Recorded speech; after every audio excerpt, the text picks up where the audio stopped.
Hi, welcome back to my channel. You guys obviously already know what today's video is going to be about, and I'm super excited to get started. I've been wanting to read this duology for a really long time, and I just finished the Shadow and Bone trilogy, so thought it'd be the perfect time to jump right in. Everyone's in love with these characters, and I'm so excited to get to know and see kind of what the hype is all about, you know? Like, I've never seen any bad reviews about this duology, so I have really high expectations, and I'm really hoping I don't get let down. I trust the book community when they say that the Six of Crows duology is good. I trust because this, I would like to say, is probably Leigh Bardugo's most popular series. I've been hearing a lot about a third one coming out for this. I don't know where exactly I heard, but I think it might have been a TikTok where someone said that some other book from Leigh Bardugo kind of hinted at a third book. Don't quote me on that. Do not quote me on that because I am not sure. So I'm really excited to just jump right into this. If you don't know what this duology is about, the brief explanation that I know, because obviously I don't know that much either.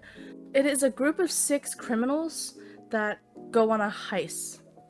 Let me read the synopsis and get a better idea. So in Ketterdam, a bustling hub of international trade where anything can be had for the right price. And no one knows that better than a criminal prodigy, Kaz Brecker. Prodigy? Kaz is offered a chance at a deadly heist that could make him rich beyond his wildest dreams. But he can't pull it off alone. A convict with a thirst for revenge, a sharpshooter who can't walk away from a wager, a runaway with a privileged past, a spy known as the Wraith, a heart-renderer using her magic to survive the slums, a thief with a gift for unlikely escapes. Kaz's crew are the only ones who might stand between the world and destruction if they don't kill each other first. That sounds really interesting, so I'm super excited for this. But yeah, let's just jump right in, because I want to get started.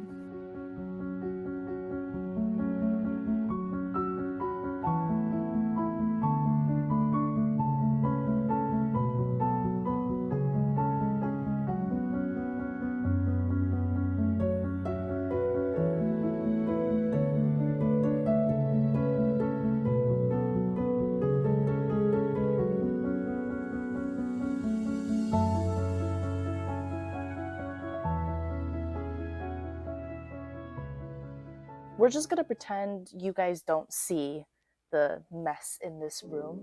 I'm in the process of packing for moving, so it's kind of bad in here. But I wanted to give you guys a quick update because I am on page, I believe, 160, chapter 14 right now.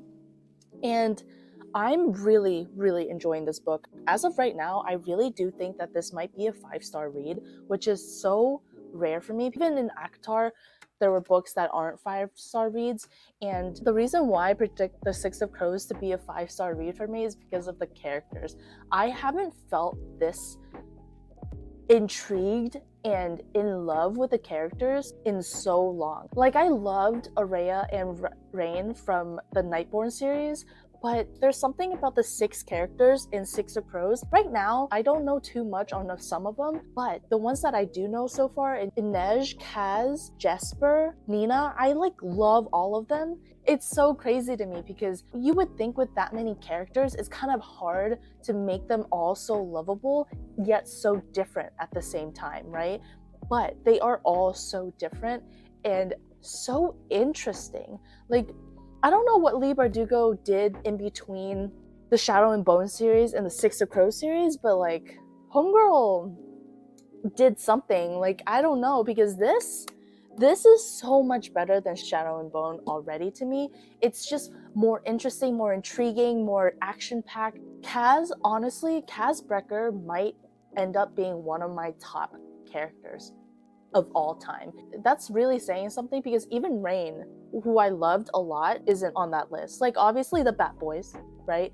Aaron Warner. I don't know. I think it's the unhingedness of Kaz. He is so unhinged. I just read a scene where he did something that made me actually drop my jaw. And I just could not. I was not expecting that. He is kind of a quiet leader and he's definitely morally gray, which is another thing that I love about him. I love a good morally gray character, but I just did not expect him to do what he did. And you know what? I don't even like him any less because he did that.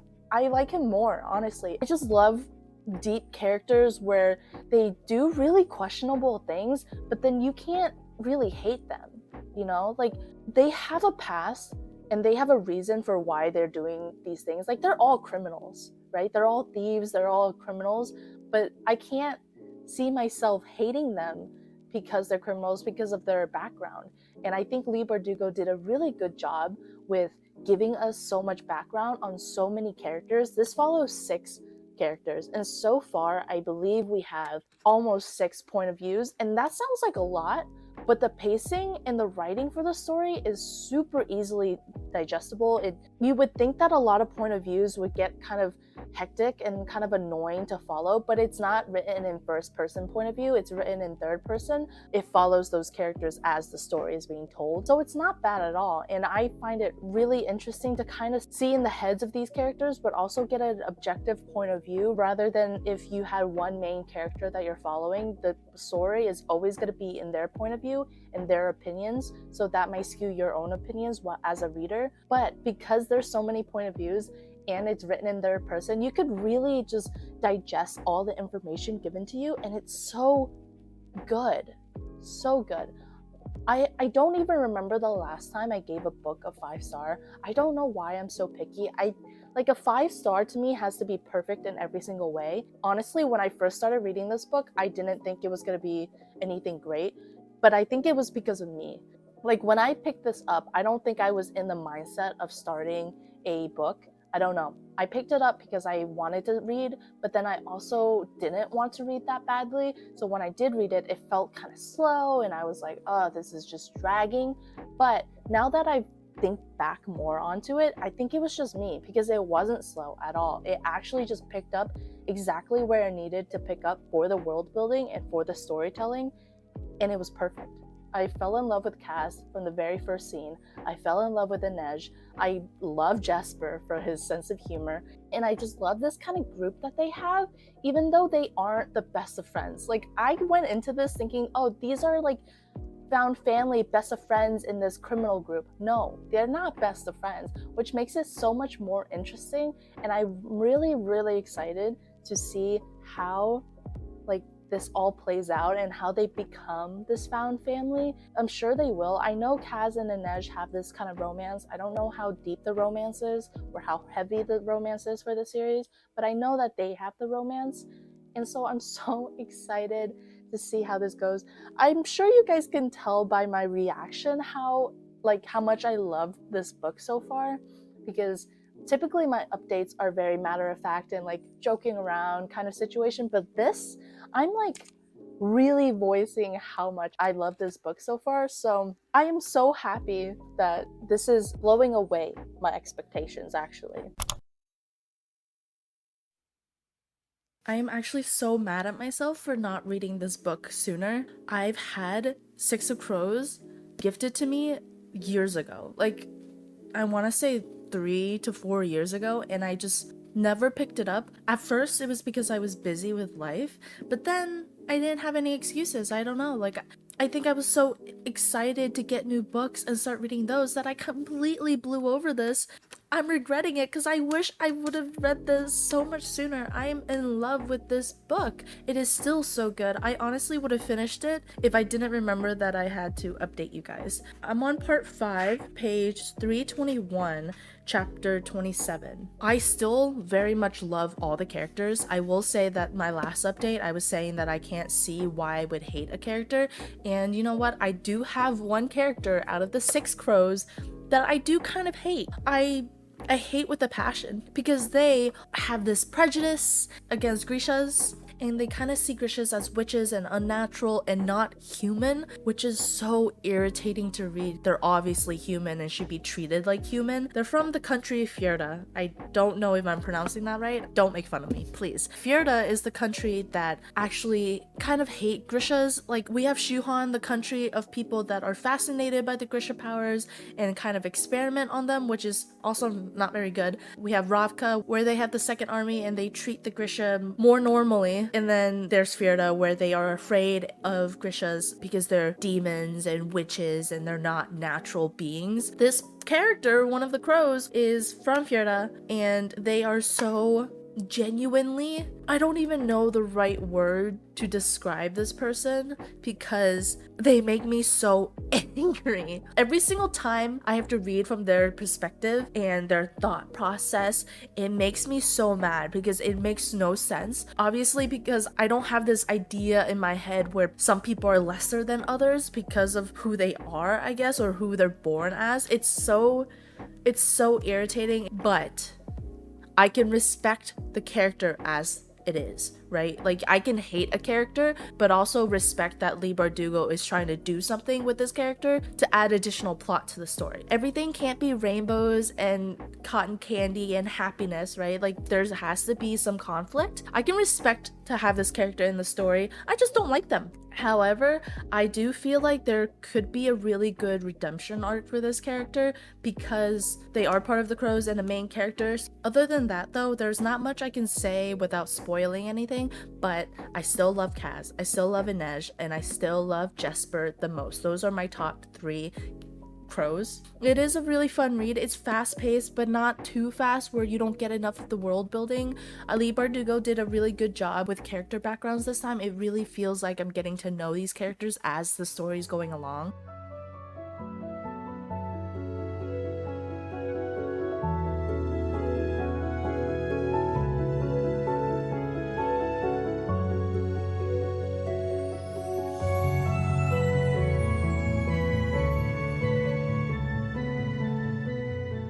Hello, I finished Six of Crows. Guys, this is such a good book. I don't think I can say it enough and recommend it enough. If you like adventure and action and really, really good character development, I really highly recommend this book. It is so good. I loved the ending. It really set up the second book for some exciting things. Like, I'm really, really excited to see how the second book plays out because of this ending. And oh my god, remember when I said that I'm not really seeing that much romance? That's still true. But the romance that you do see, it's so good. It's nothing like crazy. It's not heavy or in your face, but I love it. The romance in it is so good. I don't know what else to say without spoiling it. I ended up rating this a 5-star. My prediction was right. A lot of the times whenever I say that I think a book would be 5-star, it doesn't always end up being a 5-star. I'm really, really impressed with Leigh Bardugo on this series because, let's be honest, I enjoyed the Shadow and Bones trilogy, but after sitting on it for a little bit, I think I did rate it a little higher than I actually feel right now. But the more I thought about it, the more I just really didn't like Alina as a main character. I genuinely love every single character in this book, and I feel for all of their backgrounds and I feel for them. If you are hesitating and you don't know what book to pick up, this is super fast paced. I really highly recommend, and it's just such a fun read. Anyways, I'm gonna jump right into Crooked Kingdom because I'm so excited.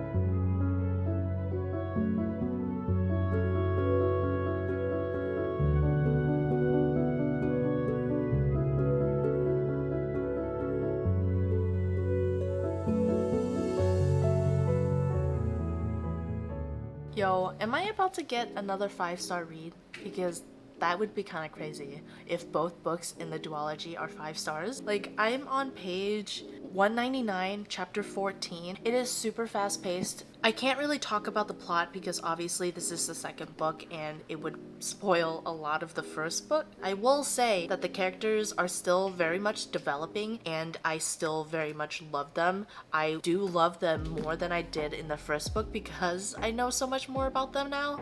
What I really do want to talk about is the fact that like Lee Bardugo does a really good job at keeping these characters in character. Characters sometimes do things that seem kind of out of character and weird, but these 6 characters all stay very much in their bubble of like what they would do or say. And that's not to say that they're not developing as characters.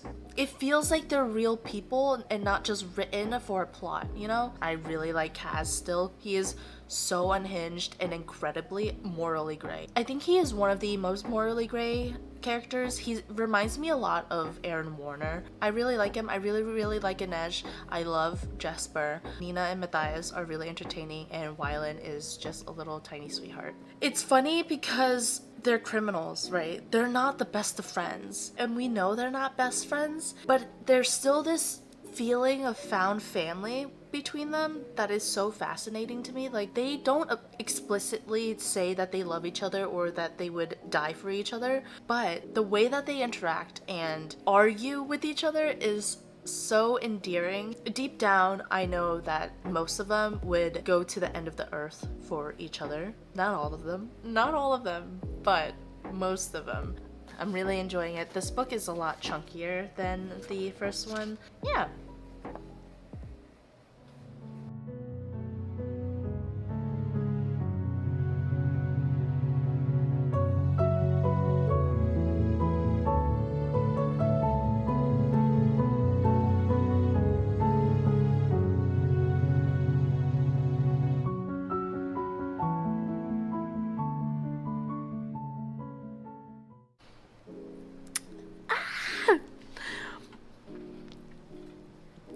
This book!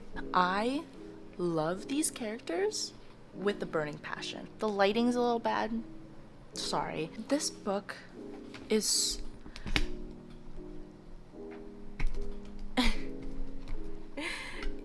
Honestly, this duology is so different from a lot of other fantasy books I've ever read because this is about a bunch of criminals that are doing things to benefit themselves, but ultimately are also saving people. They're still good people in just really bad situations, and Kaz is very revenge driven. I am still learning new things about these characters, and I will say Wylan is really climbing that ladder of being one of my favorite characters in this book, and there's so much depth into their characters that I really feel so attached to all of them, and I want the best for every single one of them, but I have no idea how this is gonna play out because it has you on the edge of your seat the entire time. When I tell you they plan so meticulously, it's like every step and every micro step is all planned out. If something happened that they didn't plan, you start thinking in your head, well, how are they gonna get out of this? It is that much of a high stake kind of situation. This duology is always high stake. It's always life-threatening, and it's so exciting to read. It's such a fun read. I didn't even tell you guys where I stopped. I stopped at like page 409, chapter 30, and I'm almost done with this book. I have like 130 pages left, and I'm kind of sad. I'm really sad that I'm not gonna have any more books on these characters that I know of, because I think the other series, it follows a different set of characters. I wish nothing but the best for every single one of them. I'll check back in once I finish the book.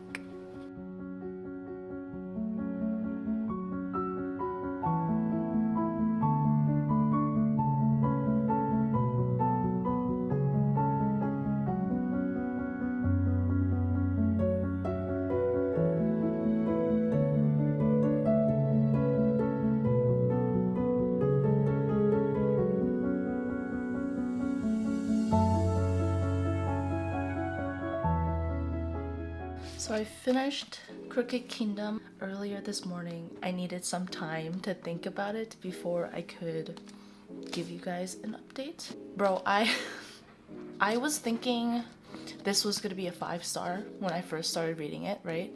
And then towards maybe the last quarter of the book, I was like, maybe it'll be like a 4.5 to a 4.75, only because the heist in this one, or the mission, the whole plot of this one, I don't know, it was just something about this mission that wasn't doing it like the first one, and I was really fully prepared to give it a 4.5 or a 4.75. It was still amazing. I still love the characters, and it's really surprising how Leigh Bardugo can write these characters and write so much depth in them in 2 books. But the way that I'm attached to these characters and like love the crows is kind of crazy. Like, I cried for them. You saw, I cried the last 100 pages. It was just a lot. It like kept hitting one thing after the other, and I was just like, okay, like but yeah, I was fully prepared to give it a little bit lower than the first book, and that's okay. Like, it's still really good rating, but I think I'm gonna end up rating it a 5-star also. It's so hard to explain. I can't even put it to words. Like, I can't even explain it myself why. Also 5-star, yet still kind of different, and gave me a different experience while reading compared to the first one. It's so hard to explain. The romance hurt in this duology. It hurts a lot, but it still makes you love the characters. It's just so good. It's so good. I don't know. I think the simple way of putting it is it's incredibly fast-paced. It's really, really well written for just being 2 books and having 6 characters to follow, and they're criminals, yet you still feel for them and love them. The last thing I want to bring up is the ending of this book. I can see it's kind of like open-ended. If she were to write a 3rd book, I can see how she could extend this world and these characters out. But if she didn't write a 3rd book, it's fine too, because it's so open-ended that I can just put my own twists and imagine what their life is like after everything. That is all for today's video. Thank you guys for stopping by, giving it a watch. I hope you guys enjoyed. I really enjoyed this series, and I'm really, really happy that I finally got to read them. I'm definitely going to watch the show because I miss the characters already. Not even the Shadow and Bones, I don't care. Like, I just don't care enough for them, but I will watch the entire show just for the crows. And I will see you guys in the next video. Thank you again for stopping by. Bye.